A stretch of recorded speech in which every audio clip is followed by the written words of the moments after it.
saya tidak nampak kenapa pendukung-pendukung Dong misalnya nak menentang.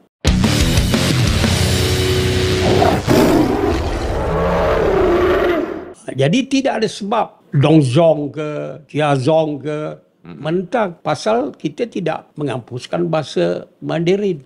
Cuma kita sesuaikan dengan bahasa Melayu adalah bahasa negara ini. Dan tidak ada pun sekolah-sekolah vernacular ni di tempat lain. Singapura sebenarnya tak ada. Dia majoriti Cina. Maksudnya dia belajar Mandarin dalam sekolah kebangsaan dia lah.